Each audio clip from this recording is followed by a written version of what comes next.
Selamat petang saudara, terima kasih Anda masih bersama kami di TVRI Sumsel.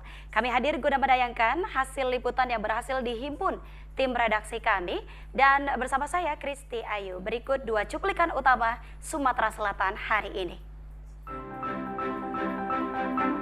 Desa Dawas dan Tanjung Dalam, Kecamatan Keluang, Musi Banyuasin terisolir akibat terendam banjir hingga mencapai 2 meter.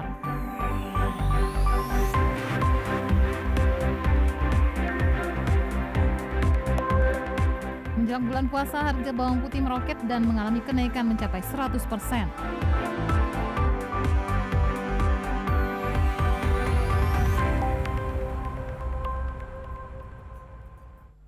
Dan saudara, berikut informasi selengkapnya di Sumatera Selatan hari ini. Saudara, dua desa di Kabupaten Muba masih terendam banjir dengan ketinggian 2 meter sehingga membuat aktivitas warga lumpuh. Namun warga masih enggan mengungsi.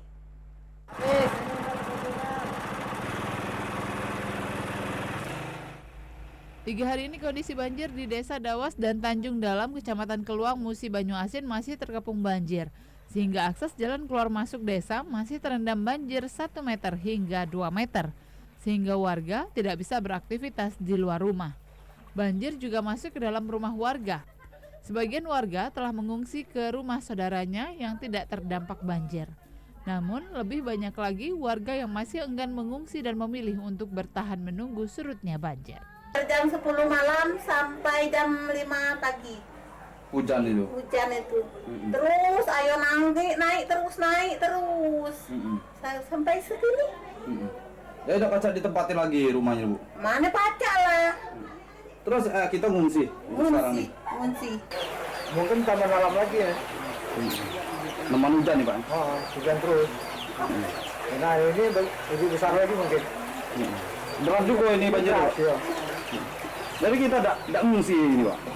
Lagi ini sebentar Belum, masih bertahan. Masih bertahan lagi. Menurut warga, banjir kali ini merupakan banjir terparah dalam 2 tahun terakhir. Warga khawatir banjir susulan mengingat intensitas hujan masih tinggi. Dari Musi Banyuasin, Iwan Arianto, TVRI Sumsel melaporkan.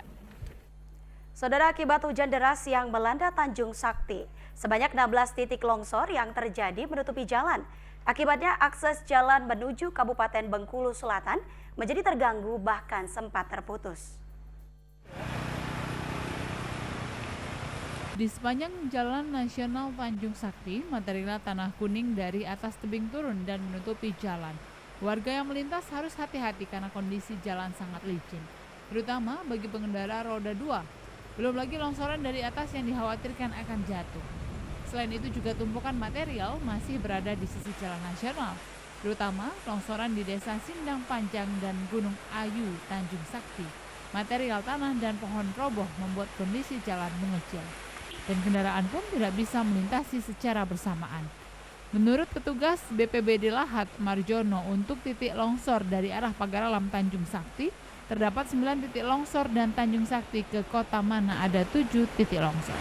Perlu kami informasikan untuk jalan nasional dari Pagaralam ke arah Mana, perbatasan Tanjung Sakti Bengkulu, itu saat ini karena hujan yang sangat deras dengan kondisi yang terus-menerus sehingga terjadi tanah longsor hampir 16 titik. Dari Pagaralam ke arah Tanjung Sakti itu 9 titik, dari Tanjung Sakti ke arah Mana itu 7 titik. Saat ini BPBD terus membersihkan material yang mengganggu jalan. Dihimbau kepada pengendara yang akan melintas Tanjung Sakti agar lebih berhati-hati. Tomiadi, TVRI Sumsel melaporkan. Saudara, beralih ke informasi selanjutnya, sejumlah wilayah di Kabupaten Oku terendam banjir akibat meluapnya Sungai Ogan karena hujan deras dengan intensitas lama. Banjir juga menggenangi ruas jalan lintas Sumatera.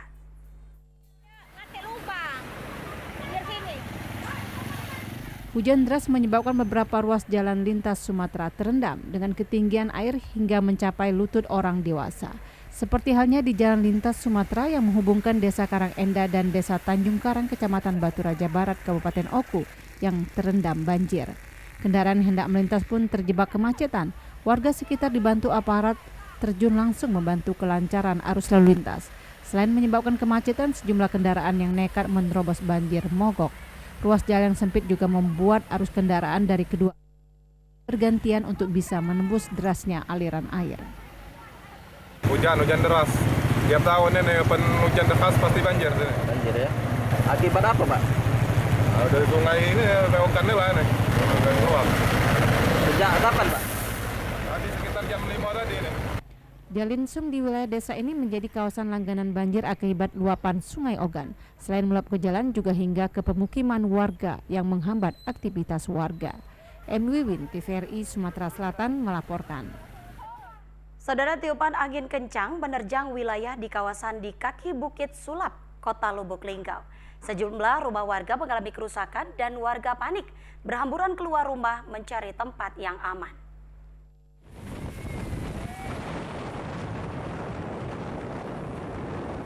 Angin kencang bertiup sejak pagi hingga siang hari di kawasan kaki Bukit Sulap, Kelurahan Jogoboyo, Kota Lubuk Linggau, membuat sebagian rumah warga mengalami kerusakan di bagian atap dan pagar rumah.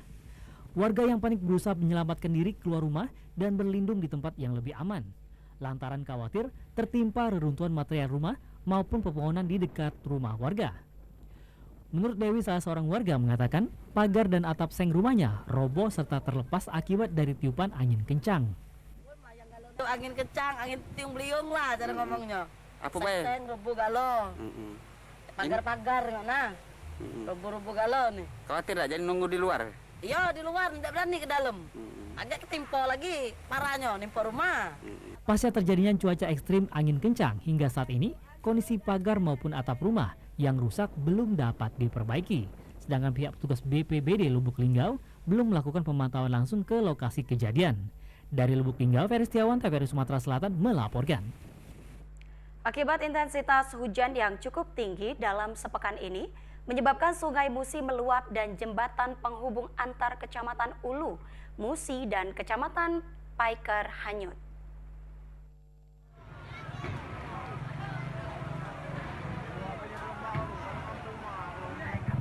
Jembatan ponton yang merupakan akses satu-satunya yang biasa dilalui oleh warga yang terletak di Desa Padang Tepung, Kecamatan Ulu Musi ini ambruk diterjang arus Sungai Musi yang deras.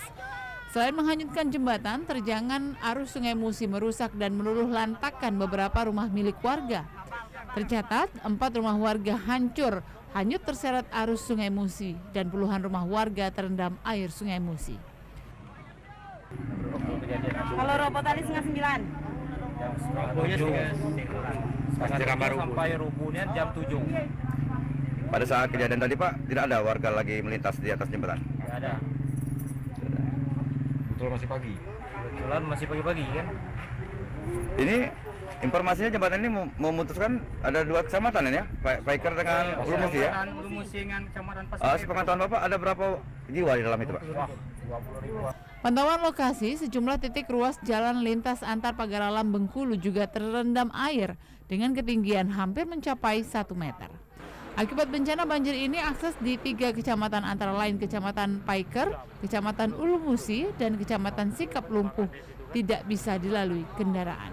Di kejadian ini kita tidak mengetahui, sekitar jam 6 itu kita dipanggil sama tetangga, Pak Kades, air ini apa? Air besar.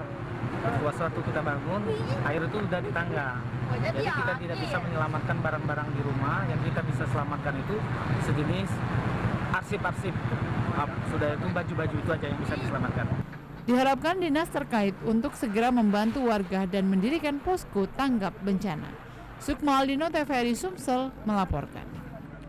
Saudara, beralih ke informasi selanjutnya, menjelang bulan suci Ramadan 1440 Hijriah, harga daging ayam potong di pasar tradisional 26 Ilir Palembang mengalami kenaikan.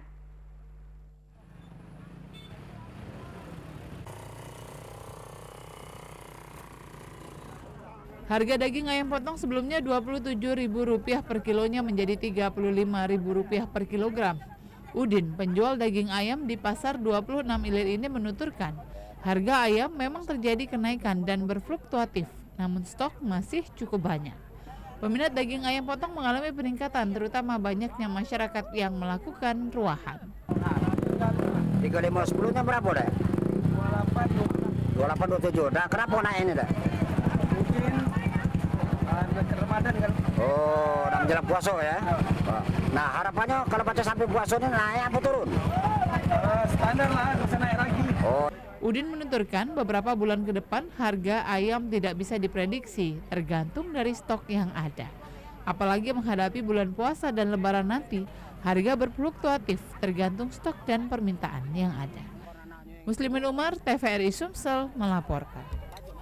Saudara, satu pekan jelang bulan suci Ramadan 1440 Hijriah, harga bawang putih di Pasar 10 Ulu Palembang meroket.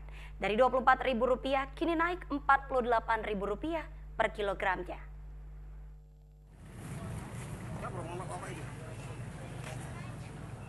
Berkurangnya pasokan bawang putih dari petani berdampak kenaikan harga bawang putih di sejumlah pasar tradisional di kota Palembang. Salah satunya di Pasar 10 Ulu Palembang. Dalam 1 bulan terakhir pasokan bawang putih sudah mulai berkurang.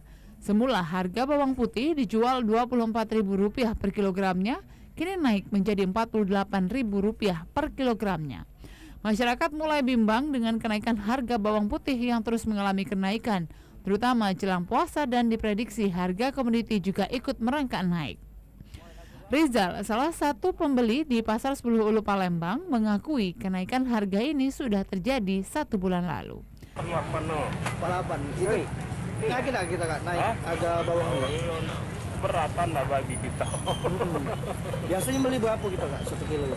24, 22 biasanya. Udah berapa lama nih Kak naik ini Kak? Bulanan. Dari harga 24, 28 sekarang melonjak luar biasa sampai 48.000. Kapan ini mulai naik? 48 harga per 1 bulan yang lalu. 1 bulan yang lalu. Faktornya dampaknya mungkin pasokan barang kurang Itu. untuk cabai semuanya ya normal lah. Oh, yang lain normal ya? Normal. Para pedagang berharap kepada pemerintah dapat menstabilkan harga komoditi jelang puasa. Jeffrey Aliansah, TVRI Sumsel melaporkan. Saudara, kami masih memiliki beragam informasi untuk Anda. Kami segera kembali usai jeda.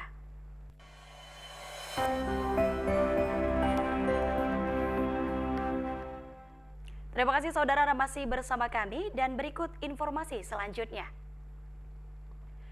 Saudara, perhitungan suara di tingkat panitia pemungutan kecamatan PPK Dapil 2 Kota Palembang diprediksi hari ini akan selesai. Suara hasil Pileg dan Pilpres 2019 untuk Dapil 2 Kota Palembang hingga tengah hari tadi masih menyisakan beberapa kelurahan. Pantauan tim liputan TVRI di Kecamatan Kemuning, dari 6 kelurahan mulai pukul 13 menghitung suara dari Kelurahan 20 Ilir D2 dan Kelurahan Pipareja. Dari 4 kelurahan, hasil perhitungan suara tidak ada kendala, meski ada beberapa kekeliruan penghitungan jumlah yang bisa diperbaiki sesuai ketentuan. Yang sudah selesai itu 58 Presiden, DPR RI, DPD, Provinsi, Partai Golkar dan 1 sedang berjalan 1 sampai 11 kosong, jumlah 1 kota. Jadi DPR kota Partai Nasdem 3, nomor 1 1, nomor 2 2, nomor 3 1, kelurahan yang ketiga 4 sampai 6 kosong, 7 1, 8 sampai 10 kosong. Demikian halnya di PPK Kecamatan Alang-Alang Lebar. Menurut Ketua PPK Albar Misrul, untuk PPK Albar sudah berhasil menghitung suara Pilpres, DPD RI, DPR RI, dan DPRD Provinsi. Saat ini tengah menghitung suara untuk DPRD Kota Palembang. Hasil dari KPPS ke sini ada sih ada ya, tapi tidak signifikan. Cuma paling sih kok dalam satu TPS itu misal dianggap 10 TPS kadang nihin sekitar 1% lah bedanya.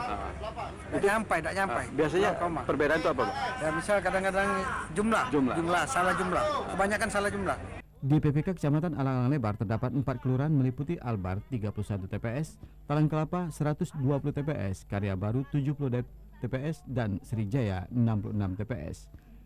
Jikapun malam ini tidak selesai, diharapkan pada jadwal pleno penghitungan suara di KPU Kota Palembang 30 April sudah bisa dihitung untuk suara Pilpres. Hakim Soein, TVRI Sumsel melaporkan. Saudara, warga Kelurahan Rimba Asam, Kecamatan Betung, Kabupaten Banyu Asin, melakukan pemungutan suara lanjutan PSL calon legislatif wilayah Dapil 2, DPRD Provinsi, dan DPRD Kabupaten. PDI nomor 1. Pemungutan suara lanjutan caleg provinsi dilakukan hanya untuk di TPS 21 dan TPS 2 karena terkendala kertas suara caleg provinsi basah pada pelaksanaan pemilu dan harus diulang. PSL dilakukan serentak di 4 kecamatan. 4 wilayah kecamatan yang melakukan pemilihan yakni Kecamatan Pulau Rimau, Tungkal Ilir, Suak Tape, dan Kecamatan Betung. 2 kertas suara provinsi dan kabupaten yang dicoblos warga hanya untuk TPS 21 dan TPS 2 Kelurahan Rimba Asam. PSL DPRD provinsi dan DPRD kabupaten dilakukan karena pada pemilu serentak kertas suara DPRD provinsi basah akibat hujan dan kertas suara DPRD kabupaten salah pencetakan. Kemungkinan sebagian ada yang hadir, sebagian ada yang enggak. Nah, untuk caleg provinsi itu kemarin surat suaranya rusak, makanya dipilih ulang kembali. Tapi untuk di TPS 21 sama TPS 22. Sementara tokoh pemuda Kecamatan Betung, Andial Ismail meminta Bawaslu dan KPU harus lebih aktif dalam melakukan monitoring PSL yang dilakukan secara jujur dan adil. Dengan sampai dikotori dengan kecurangan oknum yang tidak bertanggung jawab sampai penetapan di KPU Banyuasin. Gagalnya pemilihan pada tempo lalu itu disebabkan karena tertukarnya surat suara atau nama di Dapil 1 itu masuk ke Dapil 2. Kemudian banyaknya yang basah akibat disebabkan hujan. Kita meminta kepada segenap penyelenggara KPU, baik pihak Panwas, pihak kepolisian, semua jajaran terkait untuk sama-sama mengawal persoalan agar tidak menjadi blunder ke depannya. Martin TVRI Sumatera Selatan melaporkan. Saudara, karena kekurangan kertas suara pada Pilpres dan Pileg 17 April yang lalu, TPS 17 dan 18 Kecamatan Ilir Timur 2 Palembang melakukan pemungutan suara lanjutan.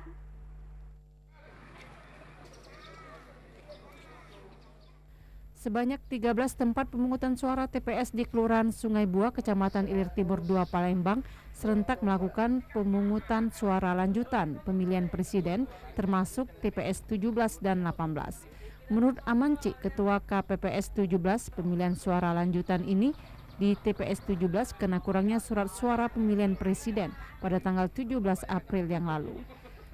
PSL Pilpres di TPS 17 hanya menyisakan 48 pemilih dari 248 daftar pemilih di TPS 17. Tidak hanya TPS 17 saja yang melakukan pemungutan suara lanjutan, tapi juga TPS 18 yang berada di tepat sebelah TPS 17 juga melakukan pemilihan lanjutan untuk pemilihan presiden.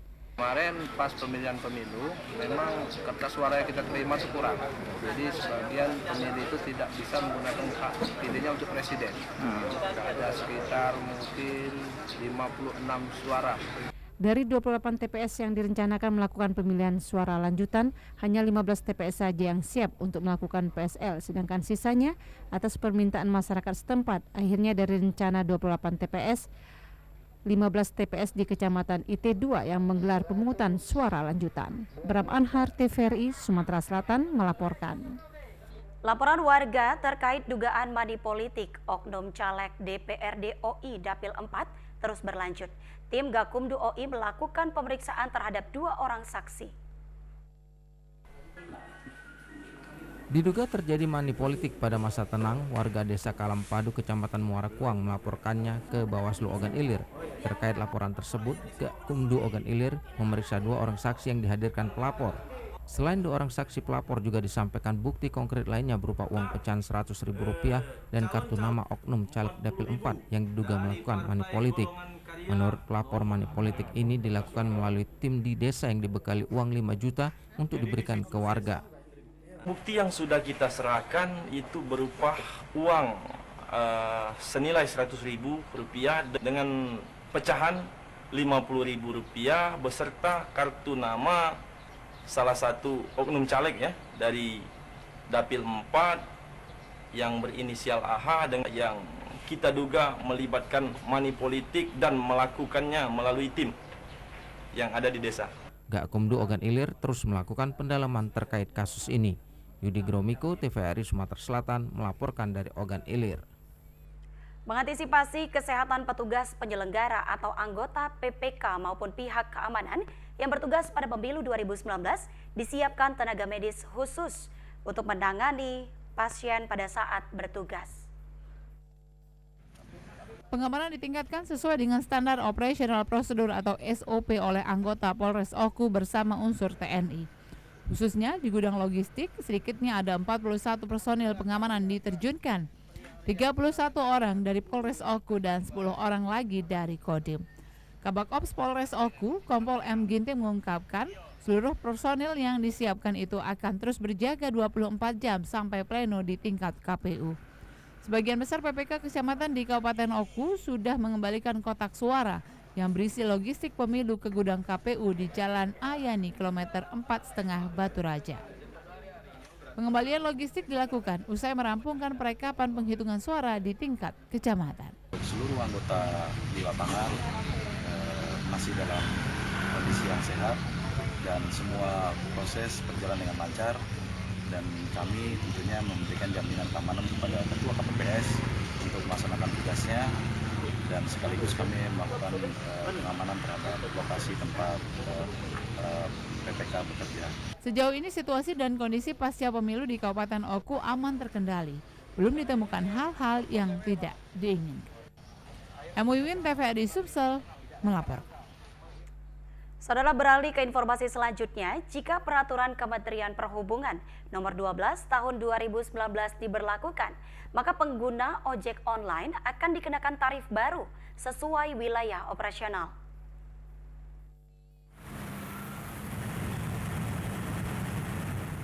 Dalam peraturan Kementerian Perhubungan disebutkan tarif yang berlaku bagi ojek online sebesar Rp1.850 per kilo. Maka minimal penumpang dikenakan tarif Rp8.000 sampai Rp10.000 untuk jarak perjalanan di bawah 4 km.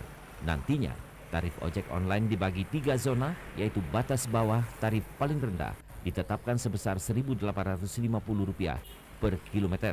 Batas atas, tarif paling tinggi ditetapkan sebesar Rp2.600 per kilometer.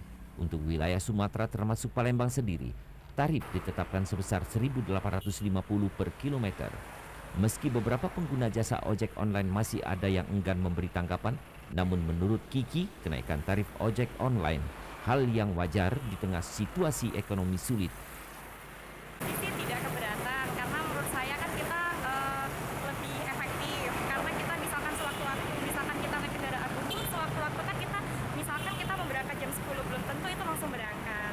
Kalau menurut saya ya itu nggak apa-apa sih, karena untuk kesejahteraan Gojek juga. Dengan adanya kenaikan tarif, diharapkan pengemudi ojek online tidak lagi yang memberikan pelayanan asal-asalan seperti identitas harus jelas dan atribut pun wajib dipakai saat mengantar penumpang. Husin Ali, TVRI Sumsel melaporkan dari Palembang. Pemberlakuan peraturan Kementerian Perhubungan yang akan efektif 1 Mei 2019 tentang penerapan tarif baru, termasuk ketentuan lain bagi ojek online. Sampai hari ini belum diketahui driver online.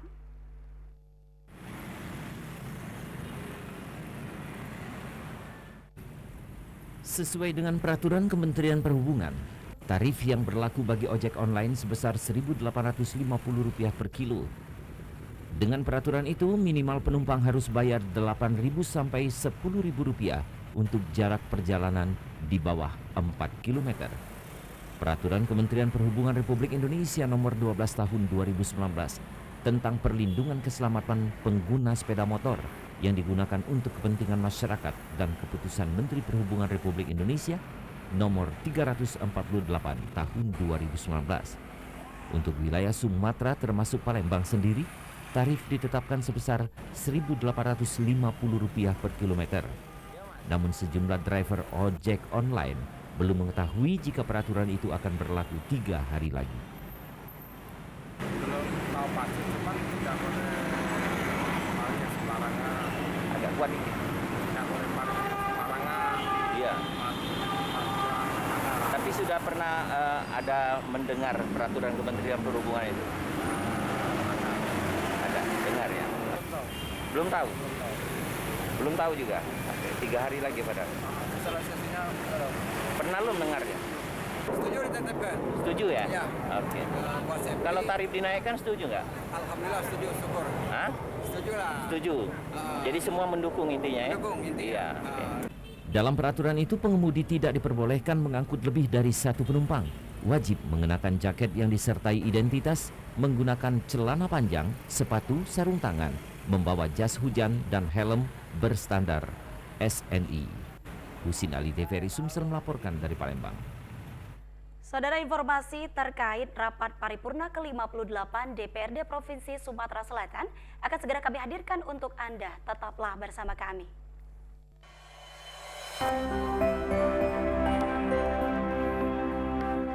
Terima kasih saudara, Anda masih bersama kami di Sumatera Selatan hari ini. Dan berikut informasi selanjutnya. Saudara, Dewan Perwakilan Rakyat Daerah DPRD Provinsi Sumatera Selatan menggelar rapat paripurna ke-58 pagi tadi.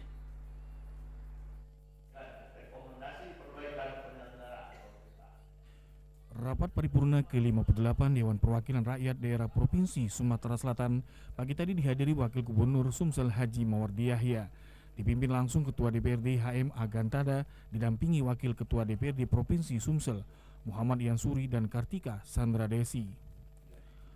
Rapat paripurna ke-58 yang berlangsung di ruang rapat paripurna DPRD Sumatera Selatan mengagendakan penyampaian pengantar laporan keterangan pertanggungjawaban Gubernur Sumsel LKP tahun anggaran 2018.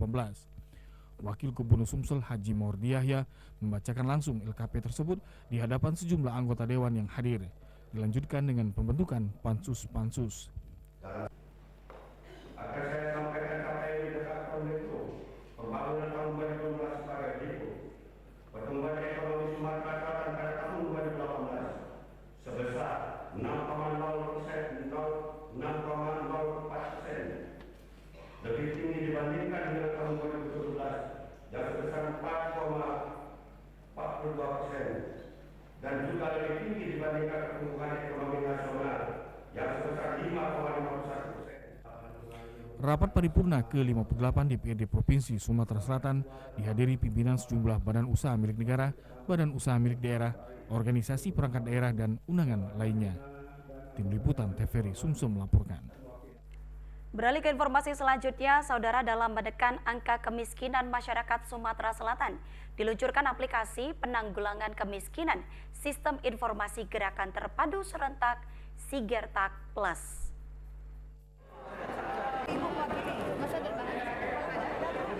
Peluncuran aplikasi Sigertak Plus dilakukan pada Musrenbang 2019 dalam rangka penyusunan RKPD tahun 2020 ini.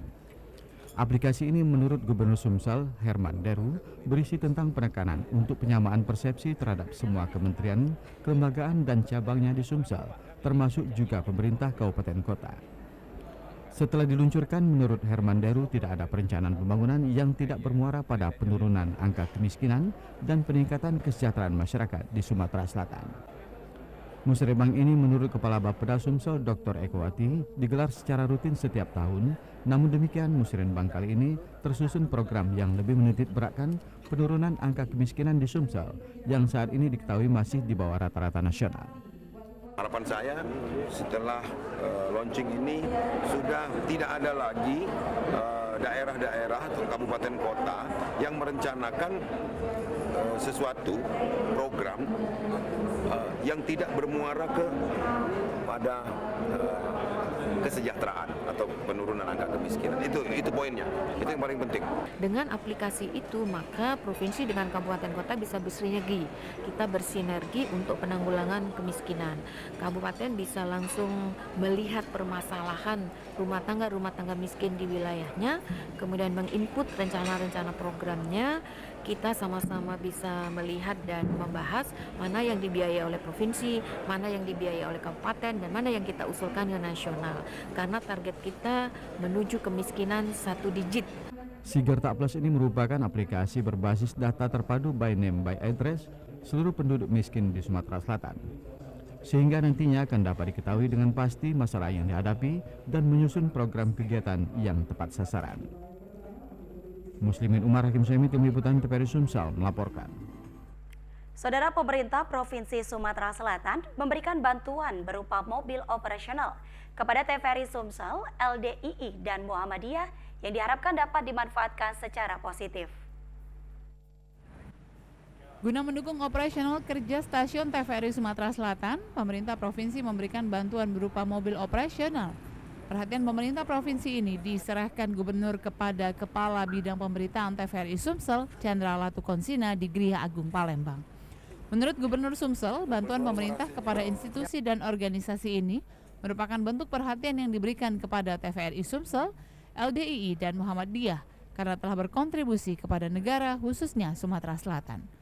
Pemerintah kalau mau dinilai harganya sih nggak seberapa dibanding kontribusi yang diberikan oleh institusi dan organisasi-organisasi ini terhadap negara, khususnya Provinsi Sumatera Selatan. Contoh, dalam menghadapi pesta demokrasi kemarin, begitu independennya TVRI, wajar dong kita kasih perhatian. Begitu arifnya LDII, begitu arifnya Muhammadiyah juga mengelola manajemen keanggotaannya, sehingga tidak ada ricuh, nggak ada konflik. NU sudah lebih dulu kemarin karena anggaran yang lalu.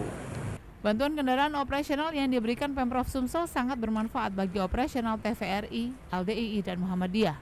Kami atas nama warga LDII mengucapkan terima kasih atas perhatian pemerintah Provinsi Sumatera Selatan yang membantu kendaraan operasional. Kendaraan ini insya Allah akan bermanfaat bagi organisasi. Kita butuh kendaraan operasional. Alhamdulillah kita terima kasih kepada Pak Gub. Keinginan kita dipenuhi pada hari ini penggunaan kendaraan itu. Tentu harapan kita ini akan meningkatkan aktivitas dan pembinaan Muhammadiyah ke daerah-daerah. Gubernur Sumsel akan mengirim tim khusus untuk melakukan pengecekan berkala sebagai wujud kepatuhan terhadap pemeliharaan aset daerah. Romiko, TVRI Sumsel melaporkan. Saudara, beralih ke informasi selanjutnya, generasi muda merupakan aset bangsa. Karena itu perlu mencetak generasi yang berkarakter, mandiri, dan kreatif melalui generasi berencana.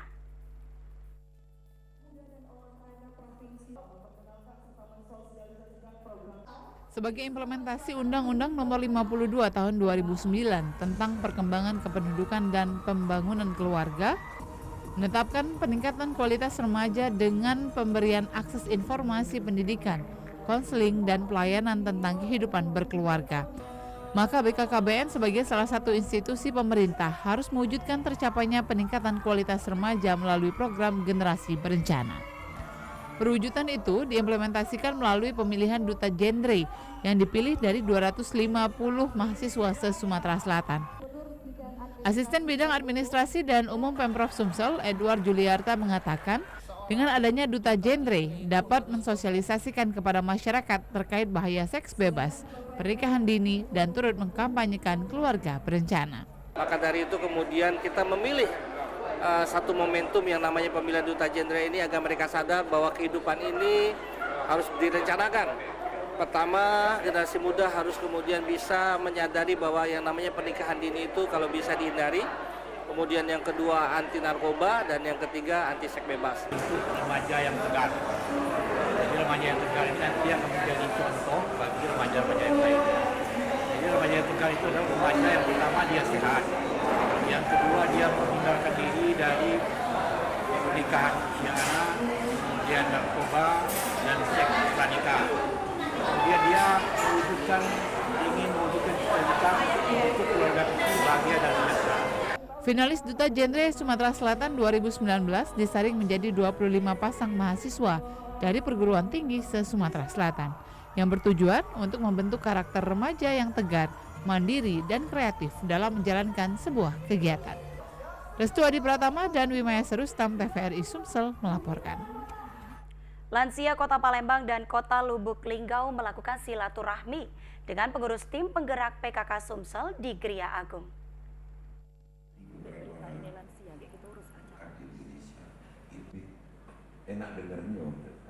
Puluhan lansia dari Kota Palembang dan Kota Lubuk Linggau bersilaturahmi dengan pengurus tim penggerak PKK Sumsel yang langsung dihadiri Ketua Tim Penggerak PKK Sumsel Haja Pebrita Lustia Hermanderu di Gria Agung. Silaturahmi juga dihadiri Gubernur Sumsel. Dalam sambutannya, Gubernur berharap agar para lansia terus dapat berkarya meski dalam usia yang tidak muda. Dengan silaturahmi ini diharapkan dapat mempererat silaturahim. Ketua Tim Penggerak PKK Sumsel merasa bangga dengan para lansia di Sumsel karena aktif dengan berbagai kegiatan. Bagi kami sangat bangga kepada para lansia terutama yang ada di Sumatera Selatan karena mereka sangat aktif dalam segala kegiatan.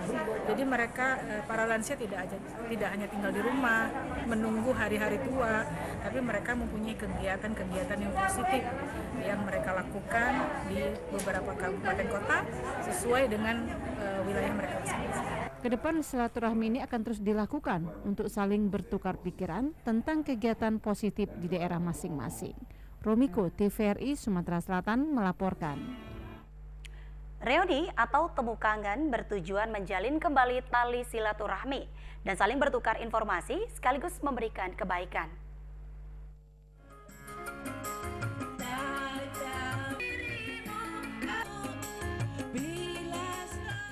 Momentum reuni atau temu kangen ini menjadi ajang yang sangat dinantikan bagi para sahabat dalam satu angkatan saat bersama menempuh pendidikan di masa sekolah, bahkan juga saat bersama di satu wilayah atau tempat tinggal. Seperti reuni yang pertama, Borang Rawas Seprumnas Kota Palembang ini, terlihat silaturahmi ini disambut antusias para sahabat yang pernah tinggal di Prumnas pada tahun 1982. Pertemuan ini mengenang masa lalu yang terpisah hampir 26 tahun, karena sebagian ada yang merantau ke Pulau Jawa dan berbagai daerah. Ketua Reuni Yusianto mengatakan dulunya mereka bersahabat dan bertempat tinggal di Prumnas, namun karena berbagai hal yang ada, mereka sebagian merantau dan untuk mempererat silaturahmi lagi diadakan reuni akbar. Karena sudah tidak pernah atau jarang bertemu, reuni ini mengandung makna positif, bukan hanya untuk kumpul-kumpul semata, namun diharapkan dapat memberikan kebaikan. Tujuannya adalah karena selama ini rekan-rekan ini tinggal di daerah sini, daerah Prumnas, barangkali sudah berapa tahun mereka yang dapat yang nikah, barangkali yang dapat pekerjaan. Jadi terpencar di mana-mana. Oleh sebab itu reuni ini tujuannya adalah mempererat tali silaturahmi, mengumpulkan rekan-rekan yang bercerai-berai, mereka mengenang masa lalu. Di mana pada tahun 80-an atau 90-an kami ini masih remaja, masih artinya bujang gadis, tapi sekarang sudah berkeluarga, malahan ada yang sudah pencucu. Jadi kami kumpulkan bersama-sama sini. Mereka untuk mengenang yang pastinya silaturahmi. Rina Sari yang saat ini tinggal di Jakarta sengaja hadir pada reuni Seprumnas untuk dapat bertemu dan mengenang masa lalu atau semasa bersama tinggal di Prumnas. Untuk mewakili dari teman-teman Jakarta yang kebetulan mungkin belum sempat datang ke sini, mungkin insya Allah tahun-tahun depan bisa datang. Di Jakarta udah lebih kurang 26 tahun. Reuni atau temu kangen ini diharapkan dapat kembali diagendakan di masa yang akan datang.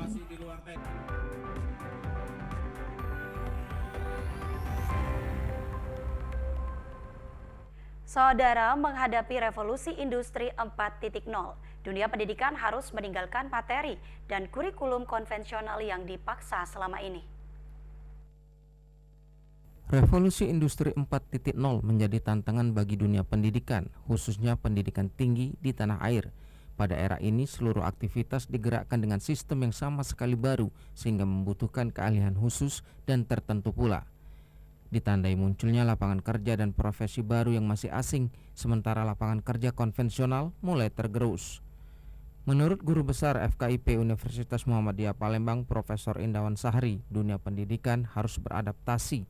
Dunia pendidikan dituntut melakukan inovasi dari sisi software maupun kurikulum secara global dan nasional.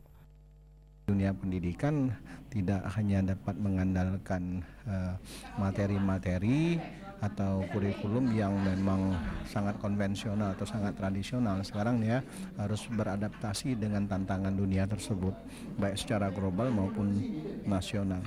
Nah, maka itu sekarang di dunia pendidikan, terutama di profesi guru juga harus melengkapi diri ya dengan pengetahuan tentang tantangan tersebut. Adaptasi dan perubahan tidak hanya dilakukan pada pendidikan tinggi, tetapi juga di setiap jenjang pendidikan. Karenanya Profesor Indawan Sahri berpendapat guru mulai dari pendidikan dasar sampai menengah atas pun dituntut melengkapi diri untuk menghadapi tantangan itu. Tim Liputan TVRI Sumatera Selatan melaporkan dari Palembang. Ujian nasional berbasis komputer UNBK di beberapa sekolah tetap berjalan dengan baik meski terkendala sarana komputer dan jaringan. Seperti di SMP Negeri 30 Palembang dengan komitmen yang kuat dari sekolah bersama guru dan wali murid, akhirnya melaksanakan UNBK secara mandiri. Meski diakui Kepala SMP Negeri 30 Palembang Aisyah, sekolah hanya memiliki 20 unit komputer, sedangkan jumlah siswa sebanyak 309 siswa. 1 komputer untuk 3 orang siswa. Sekolah mempersiapkan jaringan internet dan ruangan, serta genset. Alhamdulillah di sekolah kita SMP Negeri 30 itu dari awal hari Senin, hari Selasa sampai hari ketiga hari ini itu tidak ada kendala, hanya ada kendala sedikit semasalah jaringan. Jadi kemarin pagi itu sempat agak tersendat sedikit, tapi tidak menghalangi untuk anak melaksanakan ujian, tetap selesai tepat waktu. Begitu pula di SMP Negeri 15 Palembang yang tahun kedua UNBK sebanyak 295 siswa masih menumpang di SMA Negeri 8 Palembang karena tidak memiliki komputer sesuai dengan jumlah siswa. Meski keterbatasan komputer, siswa tetap bisa melaksanakan UNBK dengan baik. Alhamdulillah sampai sekarang tidak ada kendala yang begitu berat. Cuman hari pertama itu masalah jaringan. Jadi ada sebagian anak yang tidak online, tidak bisa. Jadi tapi setelah itu bisa diselesaikan. Targetnya insya Allah 2020 kami usahakan, kami upayakan apapun langkahnya kami akan berusaha untuk mandiri lah. Tahun 2020 diupayakan SMP di Palembang melaksanakan UNBK secara menyeluruh dengan ketersediaan komputer sejak sekarang. Tim Liputan TVRI Sumatera Selatan melaporkan. Saudara, masyarakat khususnya umat muslim kini semakin antusias menyekolahkan anak mereka ke sekolah berbasis Al-Quran dan As-Sunnah yang tidak mengabaikan sistem pendidikan modern berbasis kurikulum nasional.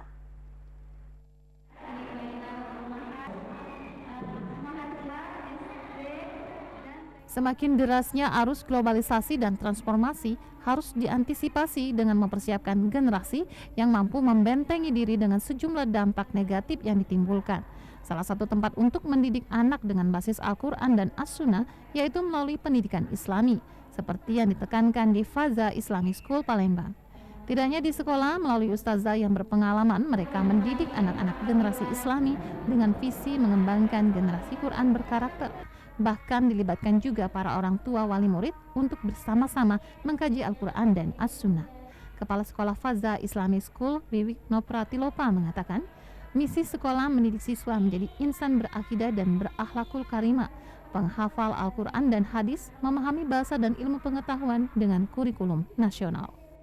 Faza ya, dia lebih diprioritaskan untuk ditahfizul Quran wal hadis, itu menghafal Al-Quran. Intinya anak-anak kelas 1 itu udah diajarkan untuk menghafal juz 30 dari Al-Quran, hadis-hadis dari Rasulullah SAW, dan juga bahasa asing, itu bahasa Arab dan bahasa Inggris. Itu untuk anak yang baru, maksudnya tingkat awal ya. Anak-anak mulai dari TK dan SD sudah diarahkan menjadi penghafal Al-Quran dan hadis, serta memiliki keahlian lain seperti bahasa Inggris dan Arab.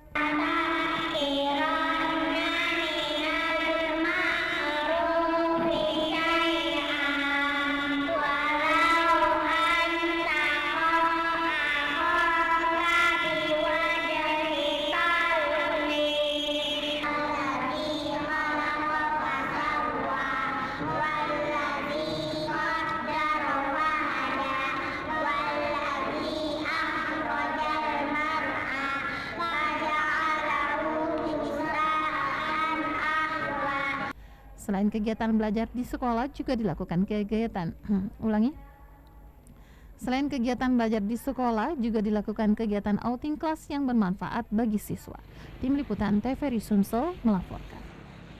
Beralih ke informasi selanjutnya, saudara menyambut bulan suci Ramadan, Satuan Yon Arhanud 12 SBP Banyu Asin menggelar Binter Satnon Kowil dengan komponen masyarakat sebagai salah satu program kerja dan mempererat kemanunggalan TNI dan rakyat.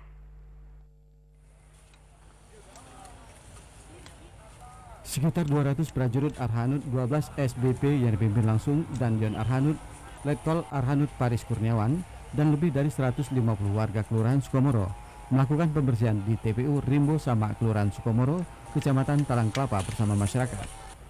Dengan adanya karya bakti terlihat rasa peduli dan simpati serta tolong-menolong sesama komponen masyarakat. Selain kegiatan ini, menurut Danyon Arhanud, juga dapat menjalin tali asih dan komunikasi sosial bersama masyarakat binaan lapas narkoba yang diikutsertakan dalam kegiatan ini.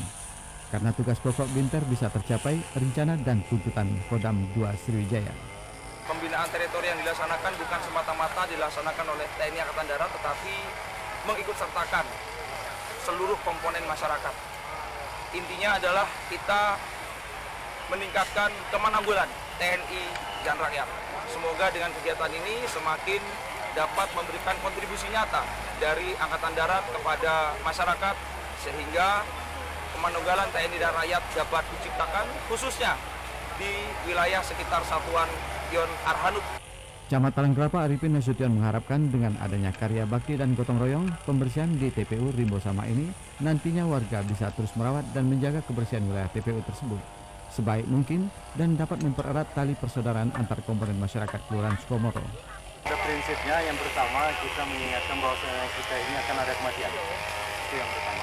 Yang kedua, peduli kita terhadap lingkungan keluarga sini, kemudian termasuk Danyon. Jangan sampai artinya kuburan ini terlihat seperti hutan seperti itu. Inisiatif kami masyarakat bersama-sama Pak Camat, Pak Lurah ini juga Danyon Arhanud, kami bersepakat bagaimana pemakaman ini ke depan menjadi wisata religi. Akan dipasang lampu nanti tengah-tengah ini sehingga ada lampu penerangan. Kemudian secara berkala nanti ini akan dibersihkan. Setelah ini kita semprot pakai herbisida sehingga rumput tidak sempat tumbuh. Keterlibatan warga binaan Lapas Narkotika kelas 1 Palembang diharapkan nantinya mereka mampu bersosialisasi dengan masyarakat setelah keluar dari lapas tersebut. Indra Utama, TVRI Sumsel melaporkan dari Banyuasin. Kreativitas seni dan budaya daerah perlu ditanamkan sejak anak duduk di bangku sekolah dasar dengan membiasakan tampil di atas panggung. Kreativitas seni dapat ditumbuhkan dan dikembangkan dalam diri anak melalui kegiatan seni. Karena dengan seni, anak akan memiliki rasa cinta terhadap seni dan budaya daerah. Selain anak diajak untuk memakai pakaian kebaya nasional, dapat tertanam nilai budaya yang melekat dalam diri anak. Seperti di SD Negeri 168 Palembang, saat kegiatan akhir tahun, siswa diajak untuk mengenakan pakaian kebaya nasional dan menampilkan seni tari dari berbagai daerah. Seni ini dapat diajarkan pada siswa saat kegiatan ekstrakurikuler dan pada saatnya anak akan tampil di atas panggung dengan beragam kreativitas seni. Diakui Kepala SD Negeri 168 Palembang, Ani Irma, dengan mengenakan pakaian adat dan kebaya nasional, siswa akan memiliki rasa cinta terhadap budaya daerah sekaligus untuk melestarikan pakaian adat daerah. Motivasinya supaya anak-anak mencintai budaya Indonesia. Selain itu, Bu? Selain itu, anak-anak menampilkan seni dan berpakaian kebaya untuk memperingati Hari Kartini. Bagi siswa sendiri, memakai pakaian kebaya nasional ini menjadi motivasi dalam dirinya untuk terus melestarikan pakaian kebaya. Karena pakaian kebaya merupakan pakaian adat daerah Indonesia yang perlu dilestarikan. Karena untuk pemisahan bersenam, sama ini mencintai budaya tradisional dan melestarikan budaya-budaya Indonesia. Kreativitas seni yang dimiliki siswa akan menjadi modal dasar bagi siswa untuk bisa beradaptasi dengan lingkungan. Tim Liputan TVRI Sumatera Selatan melaporkan. Saudara, gencarnya pemerintah Kota Palembang membersihkan sampah di setiap sudut kota berbanding terbalik dengan warganya yang masih membuang sampah di sembarang tempat.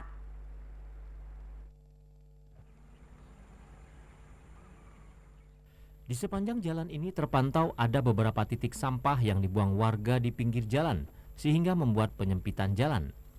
Kurangnya kesadaran warga untuk tidak membuang sampah sembarangan masih terlihat di beberapa titik pinggir jalan akses ke Pasar Sukawinatan, tembus menuju Jalan Nurdin Panji, Palembang. Sampah yang dibuang warga tidak hanya sampah rumah tangga, melainkan sampah kebun seperti potongan ranting dan pohon. Warga sekitar yang rumahnya dekat dengan lokasi sampah dan warga yang melintasi jalan ini merasa terganggu akibat sampah yang mulai menutup jalan. Selain itu, aroma tidak sedap sangat menyengat jika melintasi jalan ini.